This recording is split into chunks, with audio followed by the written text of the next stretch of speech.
Bonjour à toutes et à tous, bienvenue dans le dernier Meet and Share de l'été.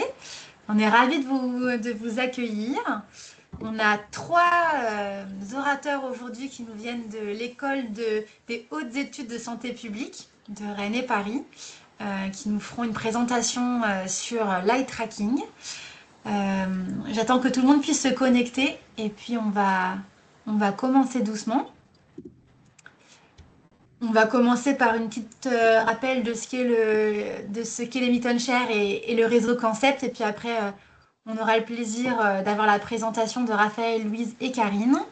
Et vous pourrez poser toutes vos questions dans le Q&R. Donc, si vous pouvez poser toutes vos questions au même endroit, c'est plus facile pour l'animation. Donc, dans le Q&R auquel vous avez accès, vous posez vos questions et comme ça, on peut y répondre plutôt à la fin, si ça vous va de la présentation. On aura 30 minutes de présentation et 15 minutes de questions-réponses. Donc vous aurez tout le temps pour poser vos questions. Il y avait plus de 40 inscrits aujourd'hui, donc on va attendre encore un tout petit peu que les personnes arrivent et on va démarrer.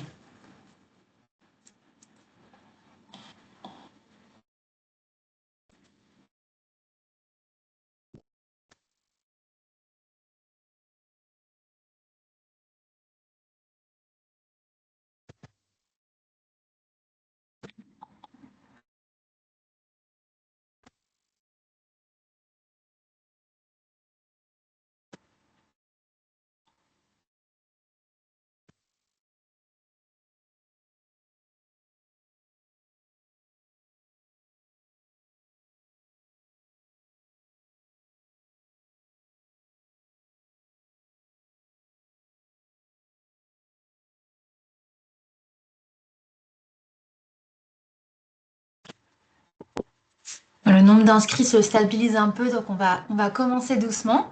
Donc, re-bienvenue à ce Meet and Share. On est ravis de vous recevoir avec tous les collègues du réseau Concept. Donc, pour vous rappeler très rapidement de ce qu'est le réseau Concept, c'est un réseau national de recherche pluridisciplinaire en prévention primaire des cancers, avec des thématiques en nutrition et en environnement. Et l'objectif, c'est de mieux comprendre et d'agir sur les déterminants modifiables du cancer pour arriver à co-construire des interventions de prévention qui soient plus efficaces et plus durables. Comme vous le voyez sur la slide, on a des équipes situées dans toute la France, dont le HESP qui va faire la présentation aujourd'hui, mais aussi le CRES, Gustave Roussy, le CERPOP. Et nous avons trois grands domaines de thématiques dans le réseau, la recherche participative, la prévention et le transfert de connaissances. Et les Meet and Share font partie de l'écosystème d'animation scientifique de ce réseau tous les troisièmes jeudis du mois. Et n'hésitez pas à nous envoyer vos propositions pour les prochains orateurs pour l'année 2027. Si vous avez des suggestions ou des envies, n'hésitez pas à nous en faire part pour qu'on puisse mener le programme de l'an prochain. Et sans plus tarder, je vais donner la parole à Raphaël, Louise et Karine si vous voulez partager votre écran. Et donc pour rappel, ils vont se présenter dans leur présentation, mais ils sont de l'EHESP, un partenaire de Concept. Parfait, on Merci. voit bien la présentation. À Voilà. vous. Merci beaucoup, Pauline. Merci beaucoup à Concept pour votre invitation. Je vais présenter les premières diapositives. Ah, voilà, je ne sais pas ce qui se passe. Je vais présenter les premières diapositives et on va se présenter avec Louise et Raphaël. Et ensuite, je laisserai la parole à Louise et Raphaël. Donc, moi, je suis professeure des universités à l'École des hautes études en santé publique. Je travaille en santé publique en mobilisant beaucoup de théories autour de la psychologie. Et mon affiliation universitaire, c'est le marketing social.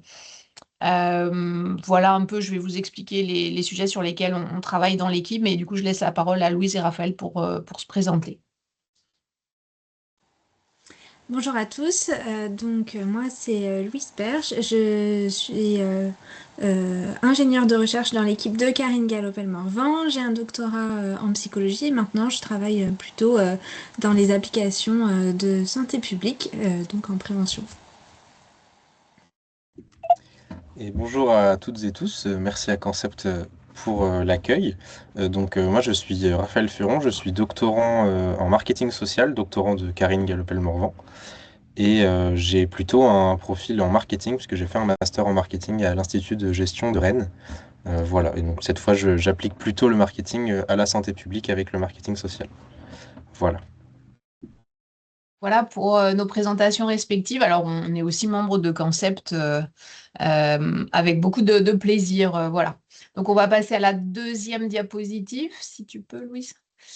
Juste, je voulais alors vous montrer un petit peu les travaux de recherche menés à l'EHESP et également en tout cas dans l'équipe que je dirige, et en particulier les méthodologies qu'on utilise. On utilise beaucoup de méthodologies mixtes pour trianguler. Donc, c'est vraiment les 3 ou 4 premières diapositives d'introduction pour vous montrer un peu le contexte dans lequel on utilise l'eye tracking. Diapo suivante. Alors, on a 2 thématiques de recherche qui,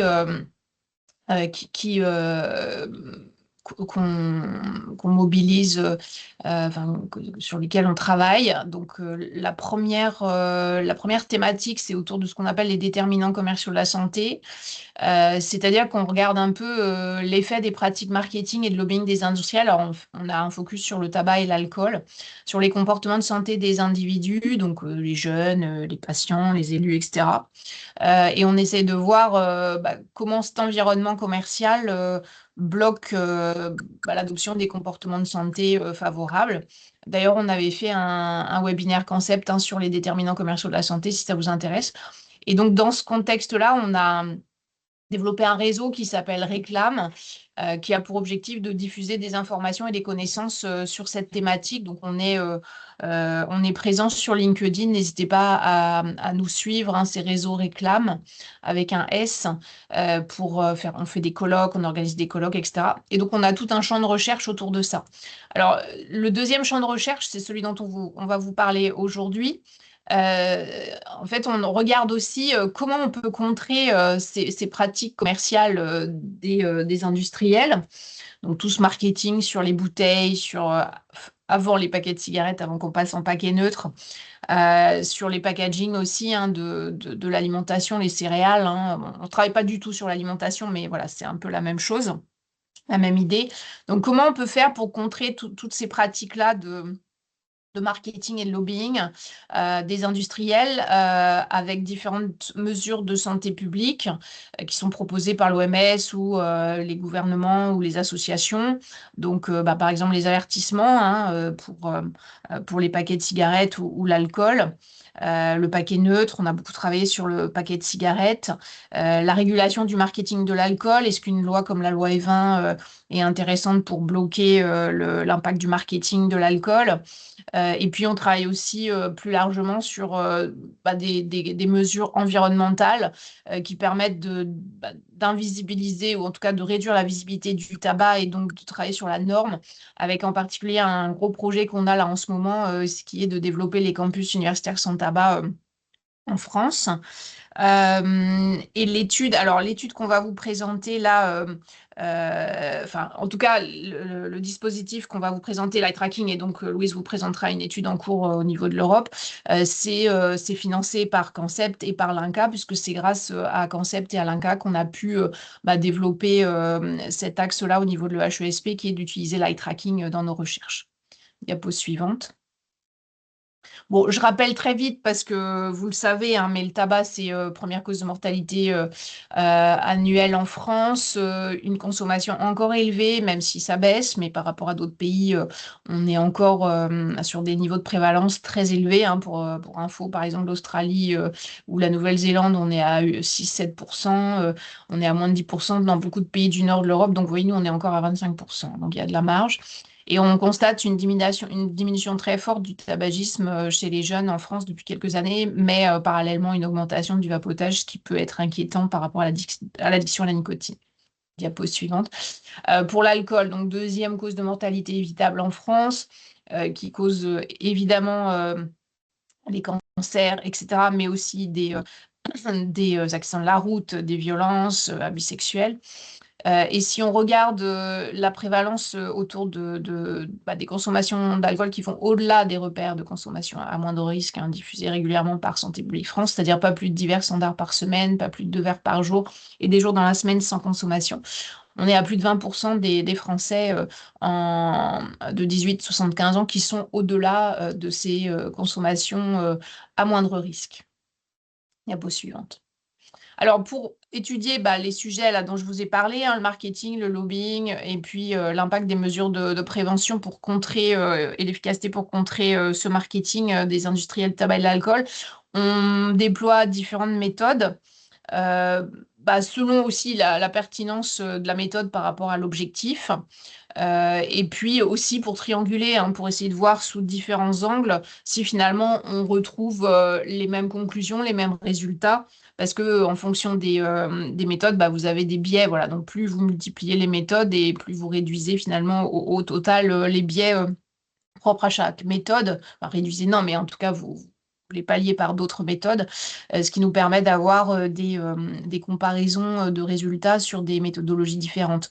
Donc, on mobilise à la fois les méthodologies qualitatives, donc on fait des entretiens classiques, individuels, de groupe.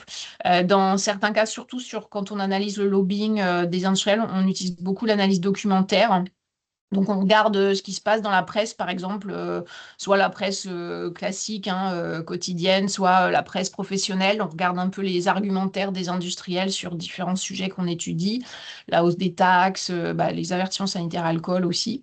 Et puis, on fait aussi parfois, alors plus rarement parce que c'est un peu plus lourd à mettre en place, des études écologiques, c'est-à-dire qu'on demande à des individus d'adopter une mesure de santé publique. On avait fait ça pour les paquets neutres de cigarettes avant que les paquets neutres soient sortis en France. On avait demandé à des fumeurs de fumer dans des paquets neutres qu'on leur avait fournis. Et ils devaient remplir un carnet de bord. C'est la méthodologie qualitative également pour voir un peu leurs sensations, etc. Et ils devaient remplir des questionnaires. Pendant leur temps de consommation en paquet neutre, c'était plusieurs semaines. Alors, ce qu'on fait également, c'est qu'on mobilise des méthodologies quantitatives. Alors, on ne fait pas d'essais contrôlés randomisés, on n'est pas expert sur ces sujets, mais on fait de l'expérimentation en laboratoire. C'est ce qu'on fait, par exemple, avec l'eye tracking. Louise va vous en parler. Et puis, on réalise aussi des enquêtes transversales sur des populations, des enquêtes ad hoc transversales sur des populations qui nous intéressent pour tester l'impact d'une mesure, du marketing, etc. Et depuis environ 10 ans, alors plus récemment et grâce à Concept seul, mais sinon auparavant en collaboration avec d'autres équipes expertes et qui possédaient un eye tracker, on mobilise également les méthodes non verbales. Comme l'eye tracking, dont on va vous parler aujourd'hui. Et on a également travaillé avec une équipe en neurosciences qui maîtrise tout ce qui est IRM fonctionnel, analyse des données, etc. Donc, pour voir un peu ce qui se passe au niveau de l'activité cérébrale quand les individus sont exposés alors là, pour le coup, c'était des publicités alcool de niveau d'attractivité différents. Diapo suivante. Voilà, donc pour vous resituer quand même le contexte et vous présenter rapidement les études qu'on mène dans l'équipe. Et là, je laisse la parole pour la présentation de l'eye tracking à Raphaël, je crois. Ou à Louis, je ne sais plus. C'est moi qui vais m'en charger, merci. Donc oui, c'est moi qui suis en charge de vous présenter l'eye tracking, donc ce dispositif. Donc déjà, l'eye tracking, qu'est-ce que c'est? C'est un système de suivi des mouvements des yeux ou des mouvements oculaires dans l'espace. Et pourquoi est-ce que ça nous intéresse de suivre les mouvements des yeux de nos participants dans l'espace?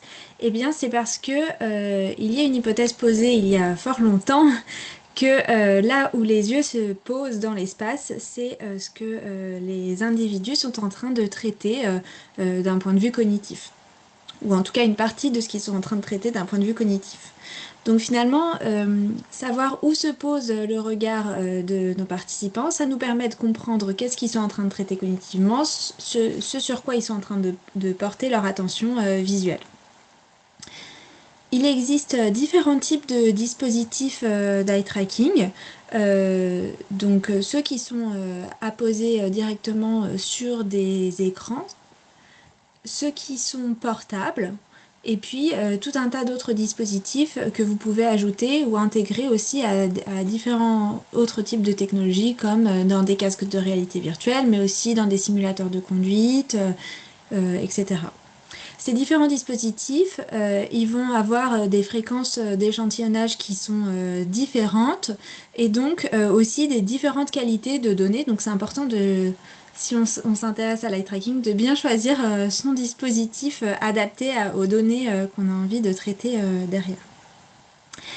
À quoi ça ressemble pour de vrai chez nous à l'école des hautes études en santé publique? Ben là, vous avez une photo de notre petit laboratoire. Donc, en laboratoire, on essaye, donc nous, on a un eye tracker fixe que vous pouvez voir en bas de l'écran.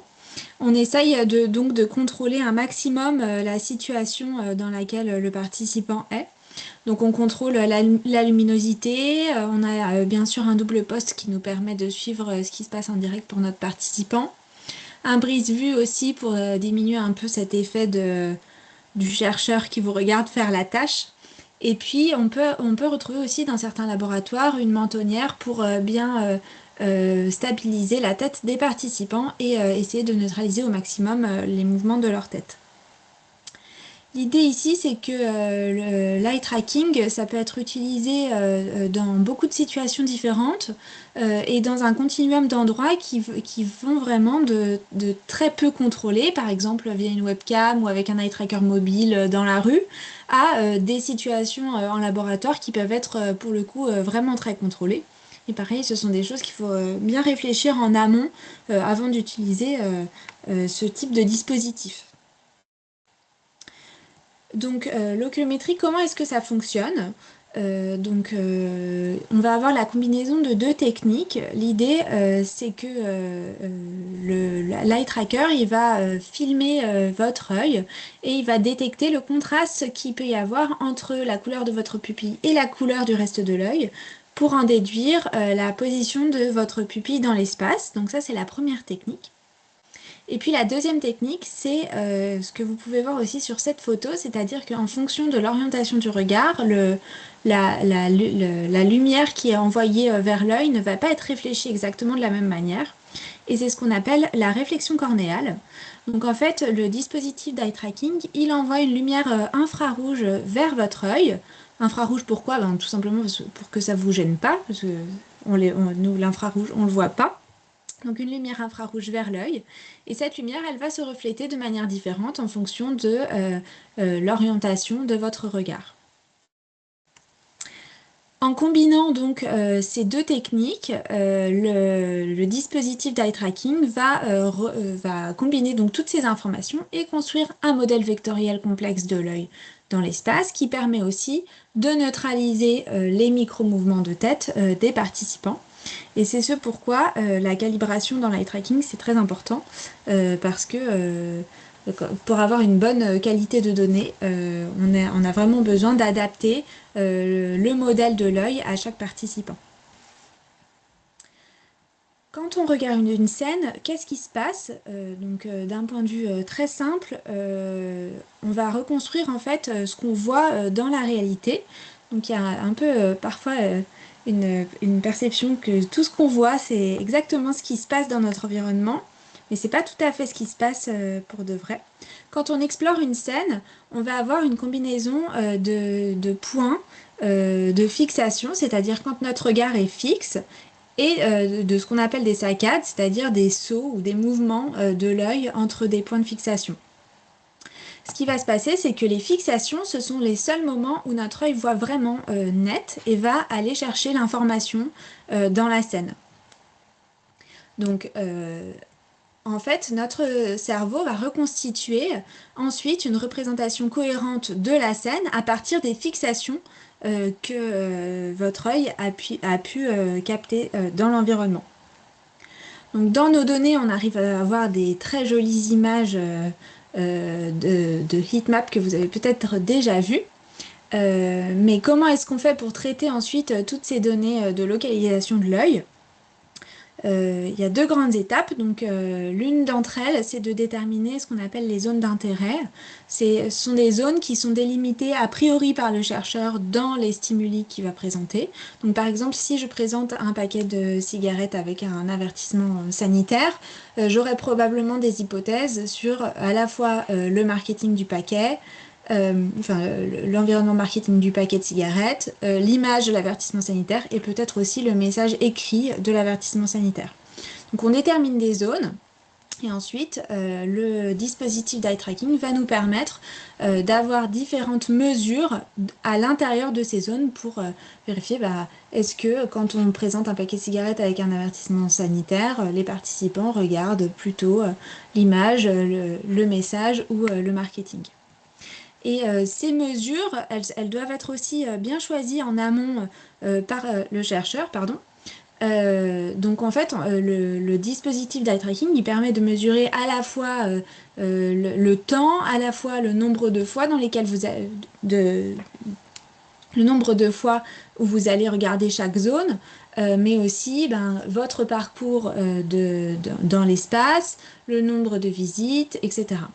Donc chacune de ces mesures va renvoyer à des traitements cognitifs qui sont un petit peu différents. Est-ce que c'est la capture de votre attention? Est-ce que c'est votre stratégie de parcours? Est-ce que c'est quand vous cherchez une information? Donc pareil, ces métriques, elles doivent être choisies en toute connaissance de cause. Je laisse la parole, je pense, pour la prochaine slide à Raphaël. Merci Louise. Donc moi je vais vous parler de l'intérêt de l'eye tracking en santé publique avec notamment des exemples de mobilisation de méthodes eye tracking dans la littérature scientifique. Donc quel est l'intérêt de l'eye tracking en santé publique? C'est donc comme on l'a vu qu'il mesure l'attention visuelle qui va être réellement portée à un message ou à une information et elle ne va pas seulement mesurer son efficacité déclarée par le participant ou perçue par le participant. Donc c'est vraiment une mesure objective. Elle va concrètement mesurer et informer sur le temps qu'il va se passer avant la première fixation, sur le nombre de fixations qu'on va avoir de l'œil sur l'avertissement, le message, de la durée de la fixation également. Ce sont donc des mesures qui vont être importantes en prévention en santé publique parce que un message ne peut pas être correctement compris ou mémorisé ou il ne peut pas influencer les perceptions et les comportements des participants s'il n'est pas d'abord vu et perçu par la personne. Et donc, quelle serait son utilité dans le cadre d'une méthode mixte? L'eye tracking ne va pas remplacer les mesures auto-rapportées qu'on peut avoir via un questionnaire ou via une étude qualitative des perceptions du participant. Par contre, elle va venir les compléter avec des mesures non déclaratives et donc objectives, puisque l'œil va directement se porter sur ce qui est attiré en premier lieu. Donc, le diapo suivant, s'il te plaît, Louise. Donc, comment l'eye tracking est mobilisé pour améliorer l'impact des avertissements sanitaires? On a différentes méthodes qui ont été utilisées dans la littérature. Donc déjà, l'eye tracking, c'est une méthode qui est largement utilisée pour étudier la lecture et l'attention qui est portée aux informations sanitaires sur les emballages de différents types de produits. Ça peut être sur l'alimentation, sur le tabac, sur l'alcool, par exemple. On a par exemple une étude Nutri-Score qui a montré que les formats plus simples et plus directifs, comme le Nutri-Score qu'on voit sur le côté, allaient demander moins de temps de traitement visuel que des formats plus détaillés, comme on peut le voir avec les guidelines Daily Allowance qui sont juste au-dessus du Nutri-Score. Pour le tabac, on a vu que l'eye tracking montrait la capacité des avertissements à capter le regard sur des produits qui étaient fortement marketés. Et il a également montré que le format comptait autant que son contenu. C'est ce qu'on voit sur la diapo suivante. Avec donc sur une revue systématique sur le tabac, sur l'eye tracking tabac, sur 25 études, qui a montré que les avertissements pictoriaux, donc les avertissements qui contenaient des photos ou des pictogrammes, attiraient plus l'attention que les avertissements qui contenaient seulement du texte. Cette revue a également montré que les avertissements qui étaient plus grands, qui étaient en couleur et qui étaient placés sur des packagings qui avaient moins de distraction visuelle allaient recevoir davantage d'attention et qu'à l'inverse, les promotions, les éléments de marque ou les environnements qui étaient visuellement chargés allaient détourner l'attention des warnings. C'est ce qu'on voit sur le côté avec le paquet neutre ou un paquet marketé où le regard va davantage se porter sur le Marlboro écrit en toutes lettres avec le rouge du paquet de cigarettes marketé et moins sur le warning, donc la photo qui est en bas en petit avec le texte plus petit que le texte de la marque. Alors qu'à l'inverse, sur le paquet neutre, on voit la photo en gros bien centrée avec un texte plus gros que la marque et une couleur très neutre avec un kaki sur le paquet. Et donc on retient également que plus l'attention visuelle est importante sur le warning, plus les émotions envers le produit sont négatives. Je veux bien que tu passes, s'il te plaît, Louise. Merci. Donc il y a également d'autres exemples d'eye tracking qui ont été montrés en France, avec par exemple une étude qui a été faite sur le pictogramme grossesse, donc femme enceinte sur les bouteilles d'alcool, où l'étude a montré que 96% des participantes ne fixaient jamais le pictogramme femme enceinte, malgré des expositions répétées sur différentes bouteilles dans l'étude, alors qu'à l'inverse, les avertissements plus grands et plus colorés avec du texte associé au pictogramme étaient détectés plus vite et regardés plus longtemps, et également revisités plus souvent. C'est ce qu'on voit sur le côté. L'avertissement femme enceinte que vous connaissiez sur les bouteilles d'alcool est tout petit et on ne le voit quasiment pas, alors que quand l'étude a testé un avertissement plus gros avec du texte, avec un encadré rouge, des couleurs plus vives, il était beaucoup plus visible. Comme Louise en a parlé tout à l'heure, l'eye tracking, ça peut également se mesurer avec de la réalité virtuelle, comme on a eu une étude sur le tabac qui a testé l'exposition en réalité virtuelle à des posters anti-tabac dans une simulation de la rue. Les participants n'avaient pas de consigne explicite de regarder les posters, mais l'idée c'était donc de tester le regard porté à ces posters, voir s'ils avaient été vus, s'ils ont été mémorisés ensuite. Voilà. On a également donc d'autres exemples sur l'alcool en France, avec par exemple une étude sur les avertissements plus proéminents, avec donc en bas de l'écran, on le voit en bas de la publicité, soit sur fond noir, soit sur fond blanc, et le fond blanc était beaucoup plus visité que le fond noir, mais ça n'empêche que le marketing de la publicité rentrait en concurrence avec le message sanitaire, même quand il était plus proéminent. Donc le marketing des publicités vient vraiment contrecarrer l'impact des avertissements sanitaires, d'où l'intérêt de les rendre plus visibles et de réduire le marketing sur les publicités et sur les produits. Et je vais maintenant vous présenter une recherche européenne que l'on fait en ce moment dans le cadre du projet européen Joint Action Prevent Non-Communicable Diseases. Donc, dans l'équipe française, on est plusieurs, on est donc 6, donc Karine, Louise, moi-même, et également Oulman Zerouni, Jacques-François Diouf et Gloria Dossou. Donc, cette étude a été approuvée par un comité éthique, elle a été préenregistrée à cette adresse que vous pouvez retrouver. Quels étaient les objectifs de l'étude? C'était donc d'évaluer l'impact des différents formats et différents contenus des avertissements sanitaires alcool spécifiques au cancer, qui étaient disponibles dans un supermarché virtuel, donc un drive. Et c'était donc, on testait sur l'attention visuelle, mesurée avec l'eye tracking, sur le comportement d'achat en ligne, avec un choix qui était à effectuer, que je vous détaillerai après. Et en mesure auto-rapportée avec un questionnaire, on mesurait donc la perception des risques et l'attrait sur les produits alcoolisés, et également l'intention de consommer une boisson alcoolisée. Et tout cela était mesuré en fonction du niveau de littératie en santé, donc soit bas ou modéré, soit haut. Et quelles étaient les variables manipulées? C'était soit un avertissement sanitaire qui contenait une seule unité d'information, soit un avertissement qui contenait 2 unités d'information, que je présente également après. Et on testait également l'impact du format de l'illustration, donc soit un pictogramme, soit une photographie. Donc voici les avertissements sanitaires qui ont été testés. Donc ils étaient testés sur 2 types de cancers, soit le cancer de la bouche, soit le cancer colorectal. Ils étaient donc, comme vous le voyez, soit équipés d'un pictogramme, soit d'une photo plus explicite. Et ils possédaient soit une seule unité d'information, comme par exemple l'alcool peut causer un cancer de la bouche, ou alors une deuxième unité d'information qui venait s'ajouter, comme ici, lésions et plaies peuvent être des signes de ce cancer. Donc à quoi ressemblait, je veux bien que tu passes s'il te plaît Louise, merci beaucoup, à quoi ressemblait le visuel de ce que voyaient les participants? C'était donc un drive en ligne reconstitué avec une fausse marque. où les participants voyaient 4 produits alignés, ici des bouteilles de vin blanc qui se ressemblent mais qui ne sont pas les mêmes produits, pour ne pas que le participant ne choisisse uniquement en fonction de l'avertissement sanitaire ou qu'il tilte que c'est ça qu'on cherche à viser. Et on voyait 4 différents formats d'avertissement sanitaire situés sur la bouteille et en bas. Voilà, et donc comment ça se présentait concrètement dans l'ordre, quelle était la procédure. Donc tous les participants voyaient dans un ordre aléatoire 4 produits distracteurs pour ne pas qu'ils devinent le but de l'étude, qui étaient donc des olives, des cacahuètes, du jus d'orange et du thé glacé. Et ils voyaient également 4 alcools, du vin, de la bière blonde, de la bière blanche et du champagne.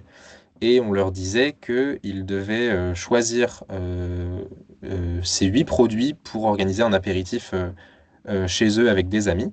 Et ils devaient choisir le produit qui leur convenait le plus pour organiser cet apéritif. Donc ils avaient d'abord une consigne qui s'affichait en disant vous allez voir apparaître 4 produits de la même catégorie, donc par exemple des olives.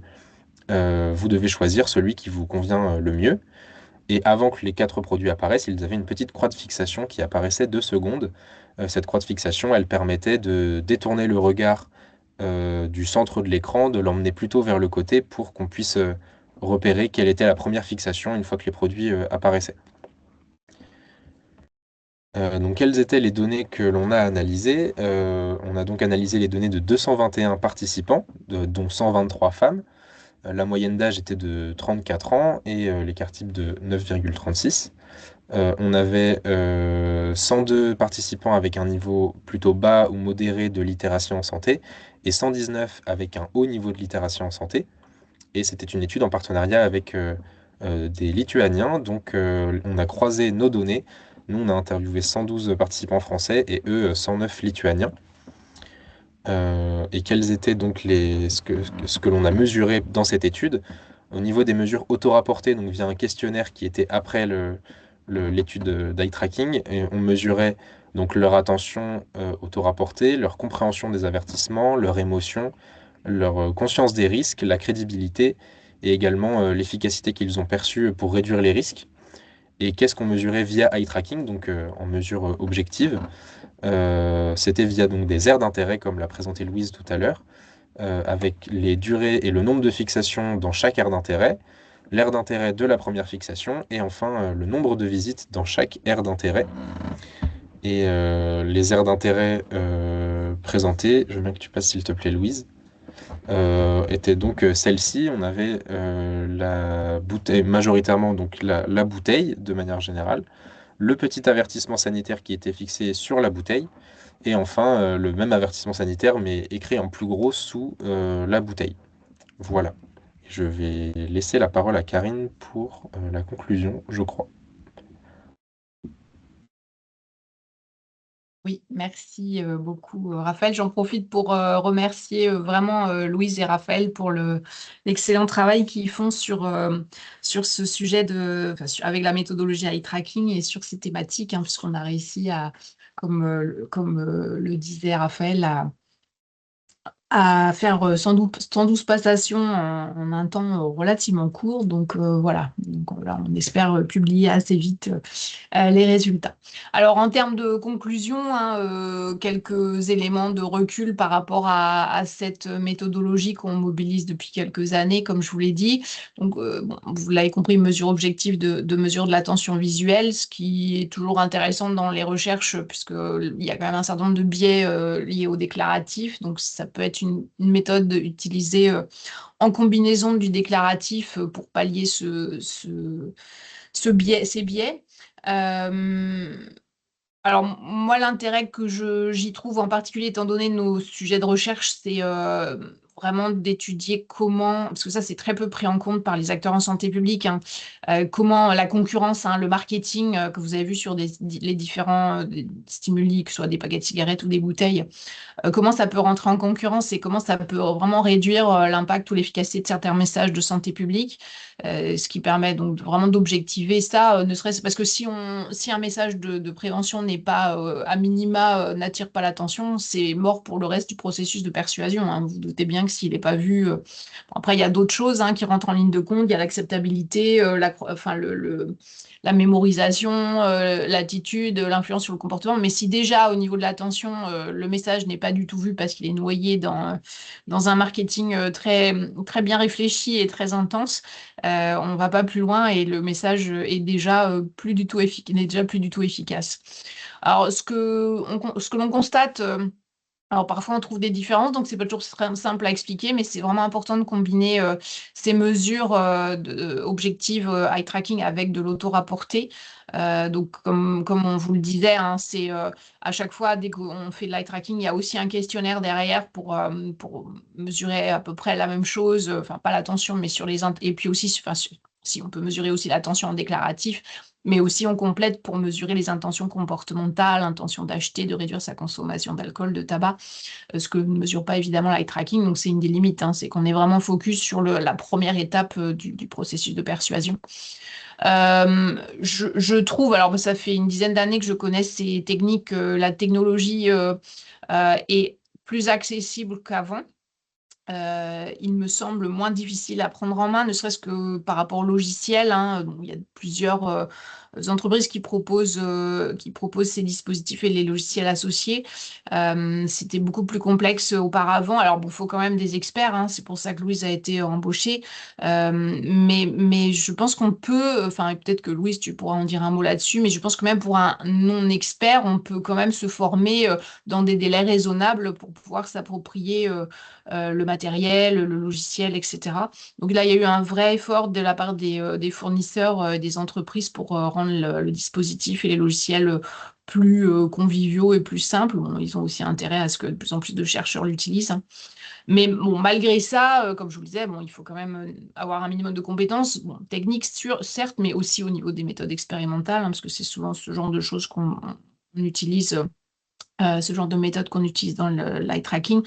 Et ça reste quand même, malgré tout, une technologie coûteuse qui, c'est pas 5 000 € quoi, l'achat de tout le matériel. Donc, il faut pouvoir se le permettre, avoir des financements externes ou autres, ou avoir un laboratoire qui est d'accord pour financer ces outils. Voilà un peu pour... peut-être tu peux rajouter des éléments sur la dimension compétence et Raphaël aussi, parce que finalement, toi, tu connaissais pas du tout l'eye tracking. Est-ce que tu trouves que sans connaître avant, c'est jouable, c'est faisable, les points de difficulté ou autres? Je vous laisse peut-être dire votre avis là-dessus. Oui, merci Karine, je suis assez d'accord. Je crois que en tout cas, les logiciels permettent de plus en plus de faire des exports plus faciles à prendre en main, de faciliter le nettoyage de données. Je dirais que si on veut se former à l'eye tracking, c'est d'abord se former à une méthode expérimentale pour ne pas faire dire non plus n'importe quoi aux données. Mais techniquement, c'est vraiment de plus en plus facile et les données sont de plus en plus lisibles en sortie de logiciel. Voilà. Et si je parle en tant que doctorant et étudiant, je confirme, je maîtrisais pas l'eye tracking avant et j'ai été donc formé par Louise l'année dernière. Et en effet, la formation, quand on est déjà un petit peu au courant de comment fonctionne une méthode expérimentale, ça se fait très bien. Le niveau technique est complètement abordable. Donc, je peux que recommander de tester l'eye tracking. Voilà, donc on vous a mis en dernière diapo nos coordonnées si vous le souhaitez et les références citées dans la présentation. Et aussi deux références pour aller un peu plus loin sur la méthodologie eye tracking si ça vous intéresse. Nous sommes à l'écoute de vos questions. Merci beaucoup déjà infiniment pour cette présentation très riche et très ancrée dans l'action publique sur comment est-ce qu'on peut rendre la recherche vraiment pratique et dans le monde réel. Donc merci beaucoup. On a déjà une question de Alice Moyne, une collègue de notre réseau Concept, qui nous dit « Merci pour cette super présentation. Comment quantifiez-vous les mesures de l'eye tracking lors de vos analyses? Y a-t-il une échelle de temps? Comment on peut classifier les points d'intérêt du plus au moins attractif ?» Donc il y a 3 petites questions si vous voulez y répondre. Louise, tu réponds? probablement. Voilà, plus. Pardon, je n'avais pas activé mon micro, évidemment. Merci pour cette question. Je relis parce que je n'ai pas de mémoire de travail. Comment quantifiez-vous les mesures de eye tracking lors de vos analyses? Donc en fait, on présélectionne différentes mesures en fonction donc de nos hypothèses. Donc là, par exemple, dans le GA, on va aller explorer le nombre de fixations sur les avertissements sanitaires. Est-ce qu'il y a des avertissements sanitaires qui vont avoir plus de fixations ou plus de temps de fixation d'une manière générale? Et une autre mesure qui nous intéresse beaucoup dans le GA, c'est aussi de savoir si parmi les 4 avertissements sanitaires, il y en aurait un des 4 qui capture l'attention plus vite, donc celui enfin, là où le regard va aller en premier presque. Donc ça, j'espère que je réponds correctement à vos questions. Y a-t-il une échelle de temps? Donc nous, dans notre protocole, on n'a pas vraiment d'échelle de temps parce qu'on a laissé aux participants le temps d'explorer autant qu'ils voulaient les avertissements sanitaires, mais on pourrait aussi envisager d'autres protocoles avec une échelle de temps. Je ne suis pas sûre de comprendre la question de l'échelle de temps. Peut-on classifier les points d'intérêt du plus au moins attractif? Eh bien, oui, on peut le faire. On peut le faire donc en regardant effectivement cette première zone d'intérêt dans laquelle le participant va regarder le premier avertissement sanitaire. Et on peut le faire aussi d'une autre manière, c'est en regardant le parcours oculaire des participants dans la page. C'est-à-dire, est-ce que nos participants, ils regardent tout le temps dans le même ordre les différents avertissements sanitaires, donc d'abord les photos, ensuite les pictogrammes, en regardant vraiment presque les fixations une à une, quoi. Enfin, pas une à une, mais ordonnées les unes par rapport aux autres, c'est ça que je veux dire. Du coup, peut-être, Louise, alors je suis pas forcément dans la pensée d'Alice, mais j'ai la même question qu'elle sur le temps. J'ai l'impression qu'il y a quand même une notion de temps. Si tu regardes une image, Oui, par exemple un aliment, oui, vous allez mesurer d'abord où va se poser l'œil, puis où est-ce qu'il va se poser en seconde. Donc il y a quand même un peu de temps, c'est-à-dire où est-ce que l'œil se pose en premier et où est-ce qu'il se pose en dernier. Et peut-être est-ce qu'on s'en va et qu'on regarde plus au bout de quelques secondes. C'est ça, c'est peut-être la notion de temporalité que proposait Alice. oui, Est-ce que c'est ça? Vous avez quand même une notion de temps ou oui. c'est vraiment des choses sur très court et il n'y a pas de notion de temps? Non, oui, alors c'est vrai que j'avais pas compris la question. Mais effectivement, on a la question du nombre de fois où il regarde, mais aussi la durée des fixations peut nous renseigner sur le traitement cognitif. On sait que des fixations qui sont plus longues vont être un traitement cognitif un peu plus profond dans la majorité des cas, mais c'est tâche par tâche. Mais voilà. Donc ça, c'est aussi sur la durée des fixations et le temps qui passe sur les avertissements sanitaires. Effectivement, oui, oui. En fait, le principe, c'est que dès que la personne est devant les stimuli, devant l'ordinateur, hein, que les stimuli que vous a montré Raphaël, en fait, le mouvement de son œil est enregistré. Et du coup, pendant peu importe combien de temps, enfin, alors nous, on les a laissés libres, hein, ils pouvaient passer eux-mêmes au stimulus suivant, pardon, mais il y a des protocoles où on leur dit, bah, vous avez 2 minutes, voilà. Mais là, nous, on les a laissés libres. Et donc, pendant toute la durée d'exposition aux stimuli, en fait, on voit ce que fait leurs yeux. Là où ils regardent, il y a un point aussi qu'on peut regarder, c'est le nombre de revisites, hein. Est-ce que sur certains, par exemple un avertissement, est-ce qu'ils viennent dessus au début? Est-ce qu'ils reviennent dessus? Combien de fois? En fait, on a toute la trajectoire du regard sur l'ensemble de l'exposition aux stimuli. Avec donc la possibilité de regarder sur certaines zones d'intérêt qui nous intéressent ce qui s'est passé. Après, la limite, c'est que, alors, en tout cas, sur une exposition devant un ordinateur, on est quand même en situation pas très naturelle. Donc, on a aussi la possibilité d'utiliser des lunettes, ou alors, comme le présentait tout à l'heure Raphaël, la réalité virtuelle, c'est une thèse qui a été encadrée par Oman Zewini, donc on voit avec des lunettes, on peut mettre les gens à l'extérieur dans un magasin et ils font leurs courses ou autres de manière plus naturelle que quand ils sont exposés devant un écran d'ordinateur sur un drive. Et donc ça réduit un peu le côté pas très écologique, pas très réaliste de l'expérimentation en laboratoire. Merci beaucoup. On a une autre question de Gian Yoro, qui est médecin addictologue au Centre Léon Bérard et qui nous demande si vous avez déjà eu des études en cours ou antérieures qui étudient le maintien du sevrage ou la gestion des cravings, de l'envie de manger ou peut-être de fumer ou de boire, je ne sais pas. Alors, en mobilisant l'eye tracking, Je suppose, je ouais. suppose. Alors non. Enfin, alors je connais pas toute la littérature, en particulier sur d'autres sujets que tabac, alcool, sur l'eye tracking. Il n'y a pas non plus des milliards d'études, hein, parce que bah, comme vous l'avez compris, c'est quand même un peu lourd à mettre en place. Il faut avoir le matériel. À ma connaissance, euh, sur les avertissements, en tout cas, non, il n'y a pas eu d'études eye tracking en lien avec le craving ou autre. Alors, j'ai en tête je suis biaisée, encore une fois, hein, peut-être que je ne connais pas toute la littérature, mais j'ai en tête des études qui ont été réalisées sur des patients en sevrage alcool et qui ont mobilisé, non pas l'eye tracking, mais l'IRM fonctionnel pour voir en fait si quand ils étaient exposés alors pas forcément de la pub, hein, mais des stimuli en lien avec l'alcool, des bouteilles, des verres remplis d'alcool ou autre, si le circuit de leur récompense était activé ou pas. Ça, j'ai en tête, il y a eu pas mal d'études qui ont été faites sur des patients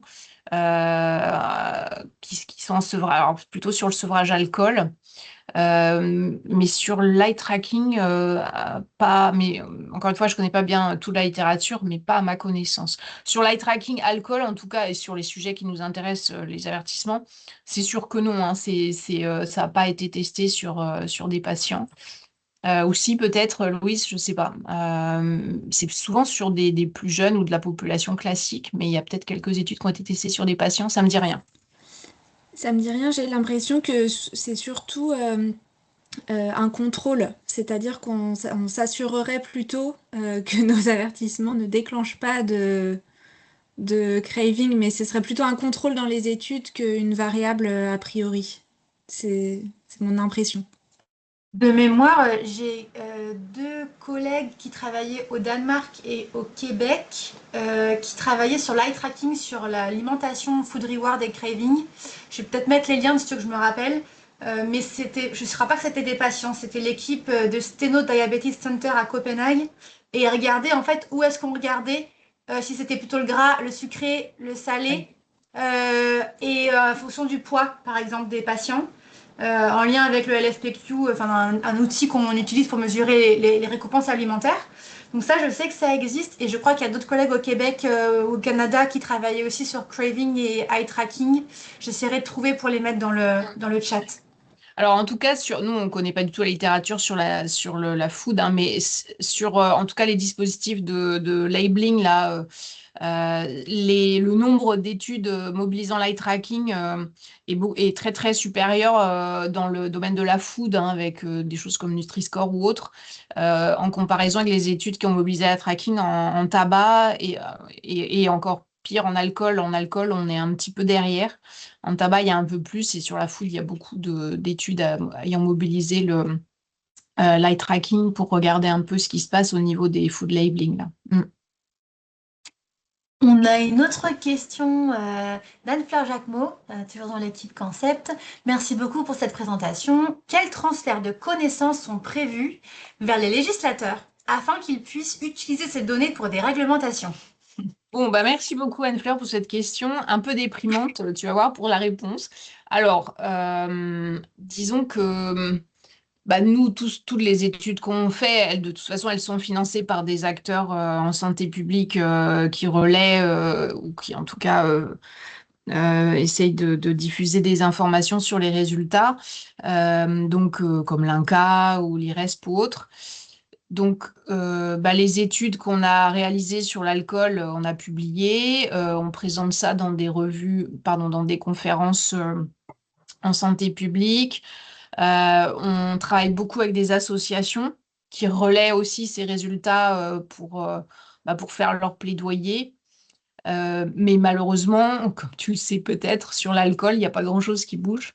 Donc, que ce soit d'ailleurs l'eye tracking ou autre, on fait ça pour tout, hein, même si on fait du quanti, du quali. Donc, on a beaucoup, beaucoup de données hein, sur l'alcool, les avertissements sanitaires alcool, parce qu'il y a eu une doctorante qui a soutenu sa thèse là-dessus il y a déjà 5 ans, qui montre que les avertissements alcool aujourd'hui sont absolument obsolètes, qu'ils ne fonctionnent pas, que les gens ne comprennent pas ce que ça veut dire la consommation d'alcool avec modération, que en plus le message sur les pubs, hein, l'abus d'alcool est dangereux est totalement obsolète parce qu'on sait aujourd'hui que c'est pas que l'abus qui est dangereux, c'est malheureusement toute consommation d'alcool.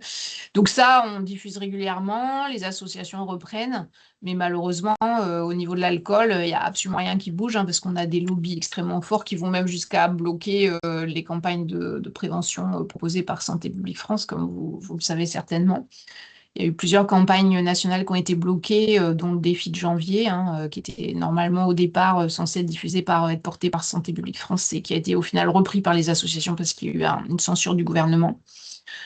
Donc malheureusement, sur ce transfert de connaissances vers les élus, il n'y a pas grand-chose qui passe, hein, même si alors, il a été question à un moment donné pas forcément basé sur l'évidence scientifique, mais bon, d'augmenter la taille de l'avertissement qui est sur les bouteilles que vous a montré Raphaël tout à l'heure, là, donc qui passe à 1 centimètre, hein, qui passe à un minimum de taille d'1 centimètre. Et même ça, donc vous imaginez, hein, l'avertissement femme enceinte, 1 centimètre sur les bouteilles d'alcool, au dos des bouteilles d'alcool, noyées par tout le marketing. Même ça, c'est pas passé au niveau du gouvernement. Tout était prêt, hein. Santé publique France avait préparé les designs et tout et c'est pas passé. Donc c'est un petit peu déprimant hein, de voir que autour de l'alcool, alors sur le tabac c'est un peu mieux et encore que sur les taxes, il y a vraiment beaucoup de lobbies qui bloquent l'augmentation des taxes. Mais il n'y a pas malheureusement pas grand-chose qui passe. Alors sur le projet DA-Prevent NCD là sur Europe, donc ça ce gros projet européen, on est une toute petite équipe parmi au moins il y a 400 chercheurs dans ce gros projet. Il est prévu dans les livrables hein, qu'on va rendre de faire une note à la fin à destination des policymakers pour résumer un peu les résultats qu'on a trouvés de l'eye tracking, mais pas que, puisqu'on va aussi faire du quanti l'année prochaine avec Louise. Il y a du Cali qui a été fait avec Raphaël et notre ingénieur d'études. Donc, on va résumer ça et et proposer des recommandations aux policymakers européens. Mais il n'y a rien qui passe au niveau de la France, mais il y a non plus rien qui passe au niveau de l'Europe hein, sur l'alcool. Donc, bon, peut-être qu'il faut être optimiste, mais sur cette partie-là, j'avoue que c'est pas très simple ces dernières années hein, de faire passer les résultats des études scientifiques et vers les élus pour améliorer les processus, enfin les mesures de santé publique. Et j'ai une question qui est vraiment très liée. Est-ce que vous, là j'ai vu dans votre présentation que vous vous évaluez souvent, c'est-à-dire vous avez des campagnes de santé publique que vous évaluez pour voir comment les gens l'aperçoivent et qu'est-ce qui est efficace ou pas. Mais est-ce que des fois c'est dans l'autre sens, c'est-à-dire qui vous contacte en disant on veut faire les institutions vous contactent ou vous contacteraient pour faire une campagne adaptée basée sur l'eye tracking. Est-ce que ça arrive dans l'autre sens ou c'est toujours vous qui évaluez et vous essayez d'améliorer ou est-ce que des fois ils vous contactent pour du coup créer des communications qui soient plus efficaces? Alors oui, bah justement, peut-être je peux te laisser présenter ça, Raphaël, puisque le terrain de thèse de Raphaël sur l'eye tracking, bon, c'est pas celui qui l'a présenté, hein, ça c'est plus Louise qui pilote. Ce sera une étude qui est réalisée en collaboration avec le CNCT qui nous pose des questions. Donc tu peux peut-être présenter les questions qu'il pose sur la partie tabac. Sur donc l'étude qu'on est censé faire en eye tracking d'ici Ah la bah fin pas d'année, qu'on est c'est ça? censé faire, qu'on va faire, Oui, ouais, ouais. qu'on va faire. Donc, c'est une association qui s'appelle le Comité national contre le tabagisme qui nous a sollicité parce qu'elle a eu un financement par le Fonds de lutte contre les addictions. Et donc, il y a une partie dans ce projet global, il y a une partie qui est autour de l'eye tracking parce qu'ils veulent tester un dispositif sur les cigarettes et sur les e-cigarettes dont les passations vont être assurées à l'automne prochain par Raphaël et qui fera l'objet de sa thèse, en fait, des publications de sa thèse, entre autres.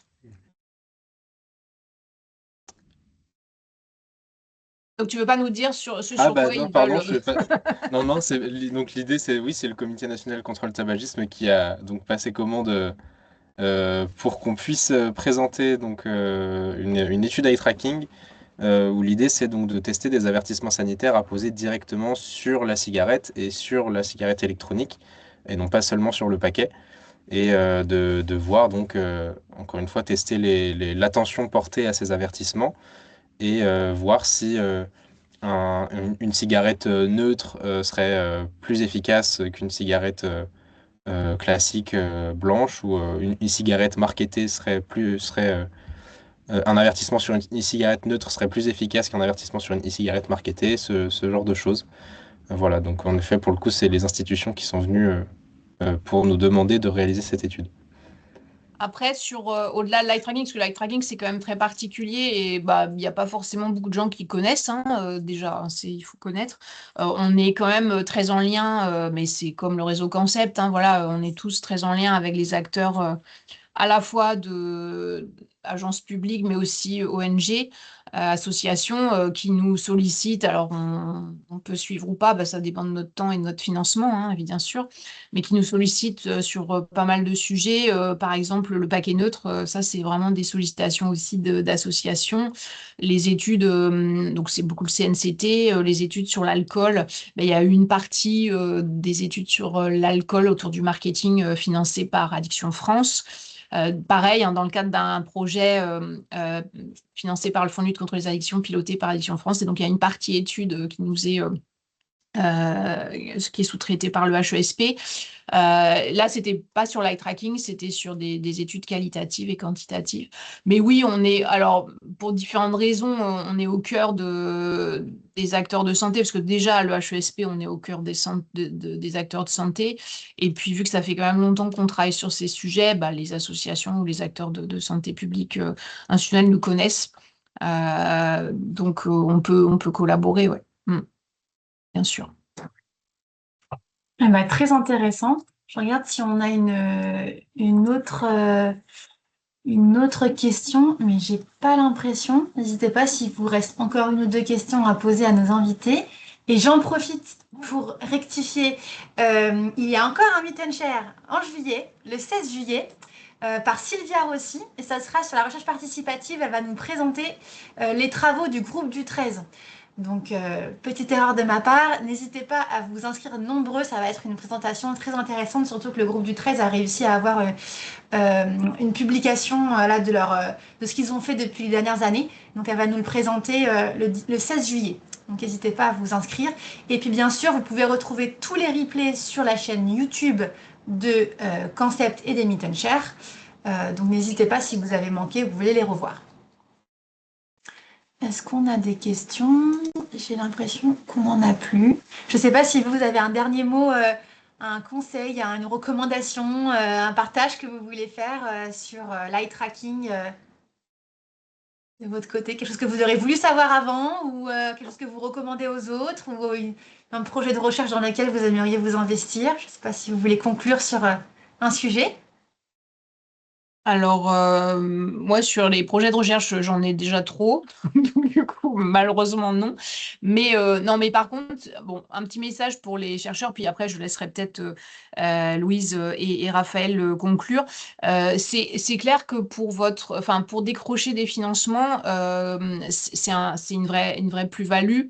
Alors, c'est pas la condition absolument nécessaire, hein, franchement, loin de là, mais c'est vrai que nous, ça nous a probablement aidé à décrocher plus de financement qu'on aurait peut-être eu puisqu'on propose de la triangulation avec du quali, du quanti, et on rajoute l'eye tracking. Et vu qu'il n'y a quand même pas forcément beaucoup d'études, pardon, de recherche qui ont un eye tracker ou qui peuvent mobiliser un eye tracker, bah, c'est un petit avantage concurrentiel. Donc, c'est vrai que pour lever des fonds, ça peut être un dispositif intéressant. Et ça, c'est assez connu, par contre, au niveau des financeurs, c'est un dispositif qui est quand même assez connu, l'eye tracking. Et ça plaît bien. Et je laisse la parole à Louise et Raphaël pour terminer. Moi, je pense que j'ai partagé à peu près ce que je voulais dire, mais si jamais il y a d'autres questions qui viennent ou des remarques ou ce genre de choses, n'hésitez surtout pas à nous écrire. Vous avez nos mails juste ici. Donc voilà. Oui, la même chose que pour Louise, n'hésitez pas à nous contacter s'il y a besoin. Faut, en tout cas, ne surtout pas que ce soit un dispositif qui fasse peur si vous hésitez à y aller, parce que c'est assez facile à finalement à prendre en main et ça se fait très bien. Voilà. Et merci à Et bien, Concept pour l'invitation.